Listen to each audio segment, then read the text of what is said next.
How are you?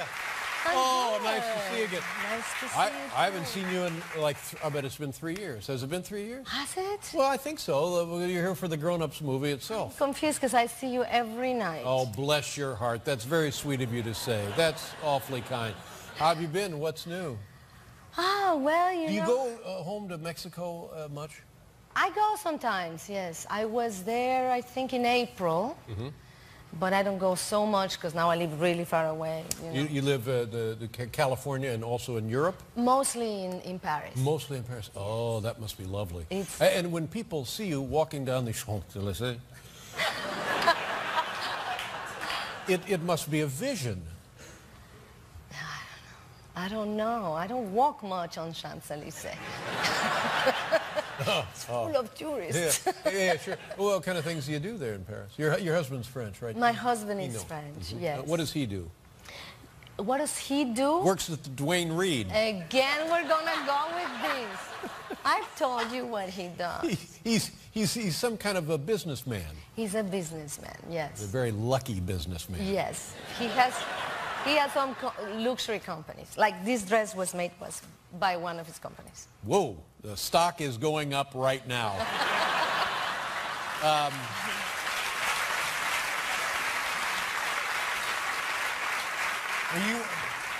Did you start, I know you were on Mexican soap operas, but as a kid, how old were you when you were in your first actual theatrical production?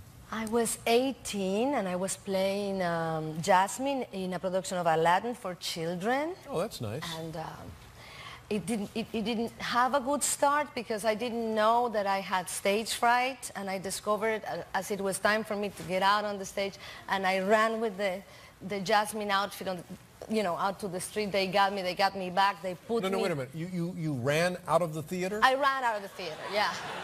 Because of the stage fright? Because the stage fright was so bad, and then so they put me on this bed carried by some strong guys and ran into the stage, and I was like this on stage, and then they took me and put me on a tower where I was supposed to sing a song, but thank God I was lip syncing to my voice, but lip syncing, and then they took out the ladder on this side.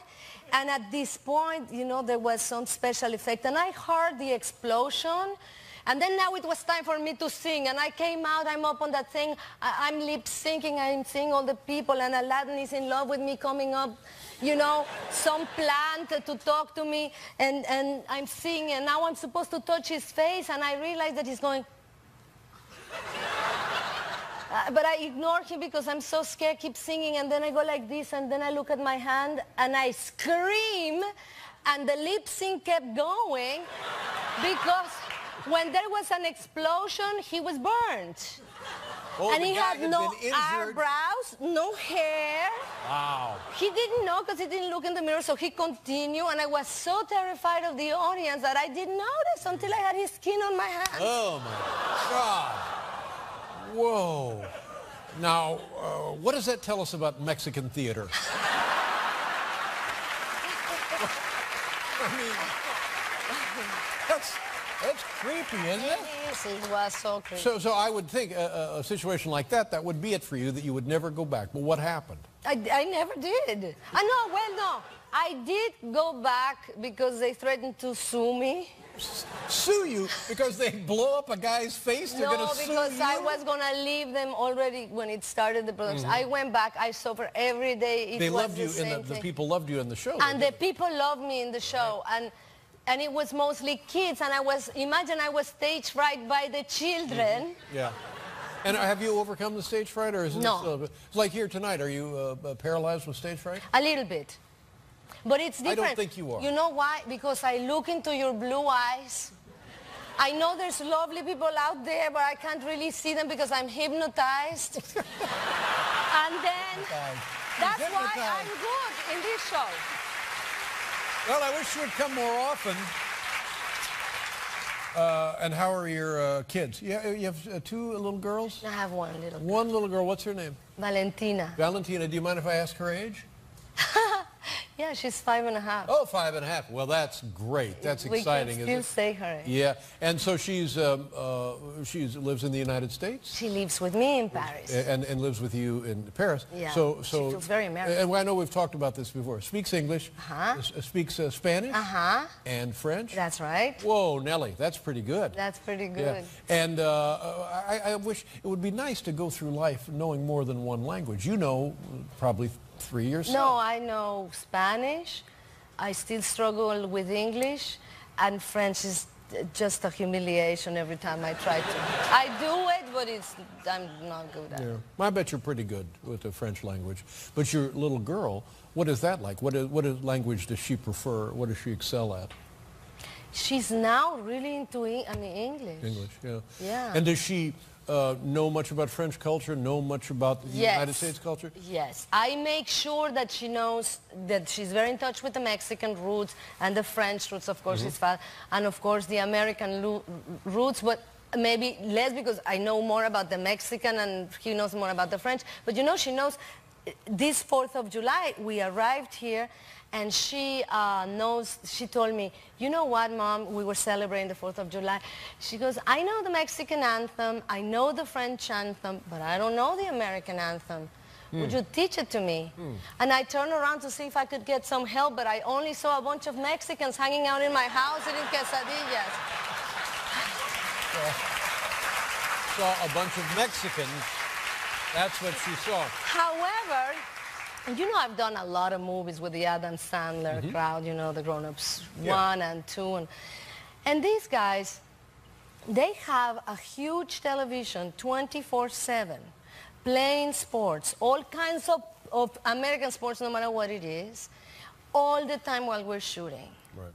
And to my shock, I have seen this so many times in the back of my head that I've learned the American anthem. I was able to teach it to my daughter. That's how I think all Americans learn it, by being around it at sporting events and in school, and you were taught it. And so you're telling me now, you now know the words to the American national anthem. Yes. See, I don't know the words of the Mexican national anthem. See, I know the Mexican very well, and the American. Now, of the three, what is the French? It's the Marseillaise. Marseillaise. I don't know that one. I know a little. I know it's very bit. stirring. It's beautiful. And the American national anthem also very stirring. Yeah. What is the Mexican? What does that sound like? Can you just hum a little?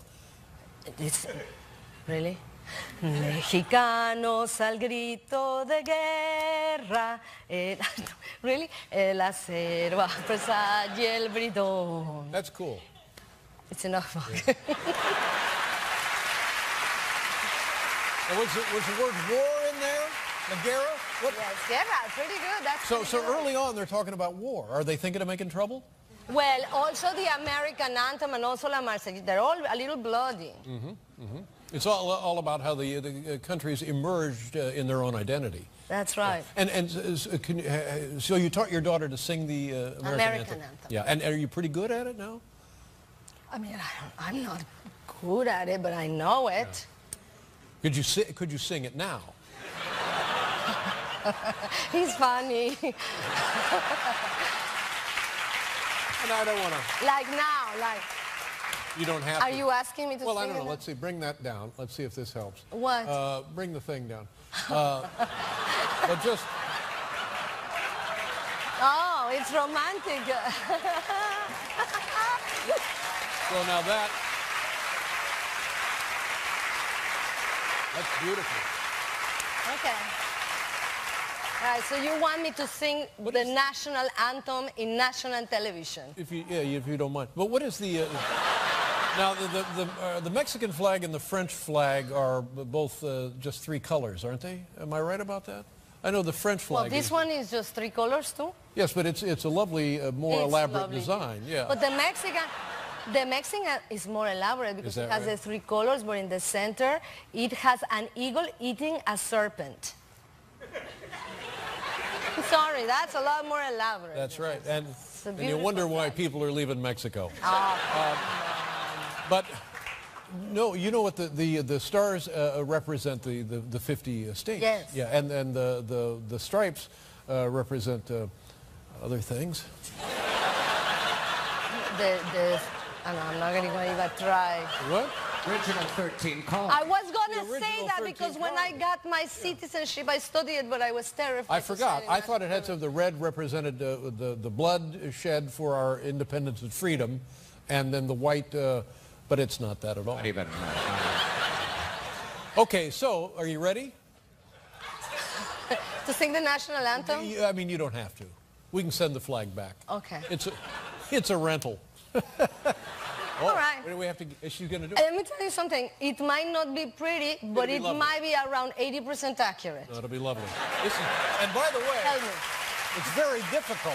It's difficult. It's not easy. Like I said, it's not gonna be pretty. All right. I'll be right over Okay, here. I want you to know that my heart, it's coming out of my dress. Okay. It is my heart. Hello. It is my heart. That's Hello. Look out. Okay, wow. First time I have a standing ovation. Okay.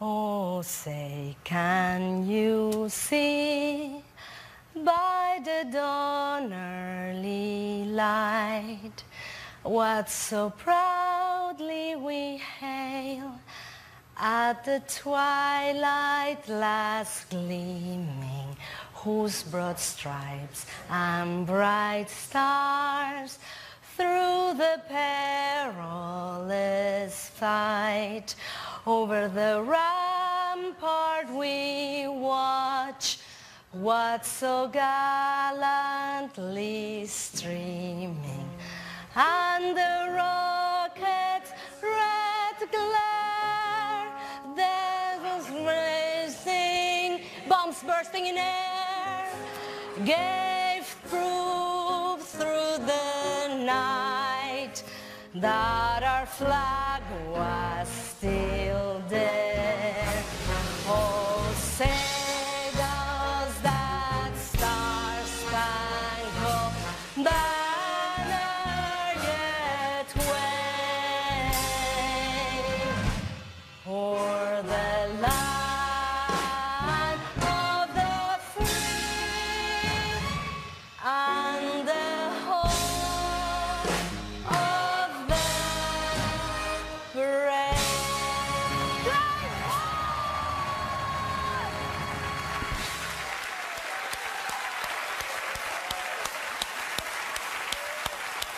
Beautiful. Oh, that was lovely. Oh, my gosh. Wonderful. It was very nice of you. It was very touching. We'll be right back with Salma Hayek Pino.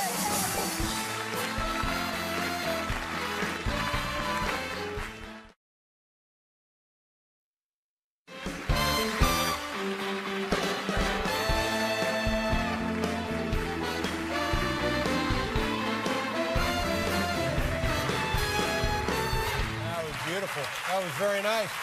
Paul, how great was that? It was unbelievable. No, and could I? Beautifully done. Beautifully done. Thank you, Paul. You saved me. Not at all. You could go to Mexico City and perform their national anthem. I certainly could Next not. time we do the I could do it Mexican. instrumentally, but Sure. I certainly couldn't sing But it. how about this? No way. And more often than not, when you go to an event where the national anthem is performed, somebody feels like they got to kind of upstage the song. Right. But this was No. just perfect. You let the song speak for itself. It's a beautiful song. Except the rampart, which I still don't quite understand what that is. The ramparts. Yeah, I still don't understand that word very well. Yeah. I'm still young. We're gonna look it up and get it for you. Okay. Because I'm not certain myself in that context or any context. It's an interesting one. The hell a rampart is, but. Now tell us about this movie, The Grown-Ups 2. It's Adam Sandler. It's Kevin James. Chris Rock, Rock, Maria Bello, right, and David Spade. David Spade, Funny people. Maya Rudolph, Yeah. and there's some new ones like Shaquille O'Neal. He's very good in this. Yes, and then some really hot ones like Taylor Lautner. Taylor Lautner. Lautner, yeah. Lautner. Yeah. Where did they film this? Is it actual lake and stuff? this one is not in a lake. This one Not on a lake? No, but it still is The in original Massachusetts. one was on a lake. Yeah, but we gotta make it different for people to come and see something new. This one is, but it still is in Massachusetts. Oh, We have a that's clip. Yep. And in this movie, we have a really great party. It was really a good party. one. And the theme was the 80s. And, you know, Chris Rock, of course, is Prince. And Kevin James, of course, is Meatloaf. And Adam, of course, is the boss, you know. Kevin James is Meatloaf. I like Yes. Adam is Bruce Springs. And who are you? Springsteen. And this is the problem. Like Maria was Madonna, and Maya was what's love got to do? What is the Tina Turner, and I was generic rock chick. I guess Adam couldn't think of a Mexican Generic- rock star at the generic time, or rock chick. That's generic insulting. rock chick. So that would be me. I'd walk. I'd get off that movie as soon as you can. Yeah, wait till you see my outfit. Let's take a look here. Grown Ups 2, it opens Friday. Generic rock chick, ladies and gentlemen. It's super funny, guys. You gotta go see it. Now listen to this. Rampart, a type of defensive wall in the War of 1812. They were dirt knolls. Well, thank you so much. Thank you to the staff. Thank you. Nice going. Thank you you. very much. I'm more knowledgeable after today. It starts a Friday, and have a lovely summer, and I'm sure it's going to be an enormous hit. My best to your daughter. Thank you you so so much, much. ladies and Thank gentlemen. you so Salma much. Hayek Pino. We'll be right back with Tony Hale, everybody.